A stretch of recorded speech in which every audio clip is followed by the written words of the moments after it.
All right, today we're jumping into one of the oldest literary puzzles out there, and I mean old. It's right there on the very first page of the book of Genesis. I mean, this has been a head-scratcher for scholars and readers for literally centuries. When you first read it, it looks like the Bible kicks off with two totally different, even contradictory stories of creation right next to each other. So, what gives? What's really going on here? So here's our game plan. We're going to look at the puzzle itself, then dig up a really important clue that's hiding in a single Hebrew word. After that, we'll see how chapter 2 is actually just setting the stage for what's next. And all of that will help us solve this thing and see it for what it might be. One story, just told through two different lenses. Okay, let's dive right into the core of the problem. The whole debate really boils down to this. The order of what gets created seems totally different between Genesis 1 and Genesis 2. So check this out. In Genesis 1, the order is super clear, right? First you get plants, then you get animals, and finally on day 6 you get man and woman created together. But then you flip the page to Genesis 2 and the timeline seems completely scrambled. It looks like man is created first, then the plants in the garden, then the animals, and only at the very end do we get the woman. So how can both of these be true? It seems like a pretty glaring contradiction. Now, for a long time, a really common answer from scholars has been something called the documentary hypothesis. The basic idea is that these aren't one story at all. They're two totally separate accounts, written by different people. They call them the P and J sources, and some later editor just kind of stitched them together. Contradictions and all. But there's another way to look at this. A theologian named Robert Vannoy makes a really compelling case for a different interpretation.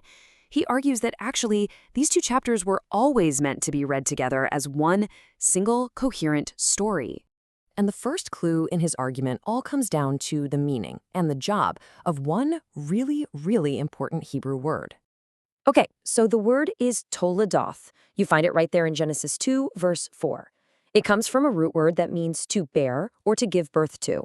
Now, you'll often see it translated as generations, but what it really gets at is the idea of what comes out of something, or what's produced by it.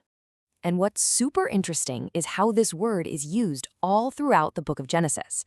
Like, when the text says, these are the Toledoth of Terah, it doesn't then go on to talk about Terah. Nope, it introduces the story of his son, Abraham. Same thing later on. These are the Toledoth of Jacob, kicks off the story of Joseph. So every single time, this phrase acts like a signpost, pointing to what comes next, not summing up what just happened. So following that pattern, Vannoy's argument is this. When Genesis 2:4 says, these are the Toledoths of the heavens and the earth, it's not acting like a summary or a conclusion to chapter 1. It's doing what it always does. It's introducing the next part of the story. It's telling us what came out of that initial creation. It's about moving forward, not repeating the past. Okay, so that leads us to a pretty big question, right? If chapter 2 isn't just a do-over of the creation story, then what is it doing there? What's its purpose? Well, the argument here is that chapter 2's main job isn't about creation at all. It's actually a brilliant piece of literary stage setting. It's getting all the props and characters in place for the huge, pivotal story that's about to happen in chapter 3, the fall of humanity. And think about it. Just look at how perfectly every single piece you need for the drama in chapter 3 is laid out. You get the location, the Garden of Eden. You get the one big rule, don't eat from that one tree. You get a key player introduced in detail, the woman. And you get that critical line that establishes their state of innocence before everything goes wrong, naked and not ashamed. It's like a playwright setting the scene perfectly before the curtain rises. Okay, so that makes sense from a story perspective. But we still have that big, nagging problem of the conflicting timelines. What about the plants and the animals? How do we fix that? Well, this is where it gets into the nitty-gritty of the original language. The proposed solution here is that the whole problem might just be a matter of translation, specifically how we read a couple of key Hebrew verbs. So take a look at this. A Hebrew verb isn't always as straightforward as in English. It can be translated as a simple past tense, like God planted a garden, or it can be translated as what we call a past perfect, like God had planted a garden. Now, if you go with planted, you get a contradiction. But if you go with had planted, which is totally 100% grammatically correct, the problem just vanishes. It would mean God had already planted the garden and had already formed the animals before the main action of chapter 2 even starts. And that lines up perfectly with the order in chapter 1. So, since the grammar itself gives us both options, it all comes down to context. And if your starting point is that the author was trying to tell a single, coherent story, then choosing the had planted translation isn't just possible, it's the most logical and common sense way to read it. I love how the scholar H.C. Leupold put it.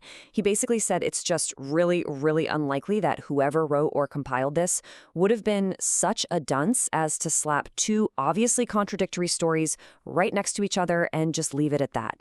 It just doesn't make much sense.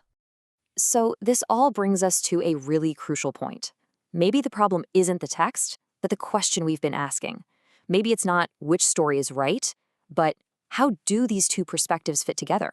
The best way to think about it is with a filmmaking analogy. Genesis 1 is your epic, wide-angle establishing shot. It pans across the whole universe, giving you the chronological, 7-day story of everything. Then, Genesis 2 is the close-up. The camera pushes in, tight, on the main characters, us, humanity, and focuses on our purpose, our story, and the specific stage where it's all about to happen. To put it even more simply, Genesis 1 is asking, what was made? It's the big picture. Genesis 2 asks, why does it matter? For us. It makes it personal. They aren't in conflict, they're playing two different but perfectly complementary roles.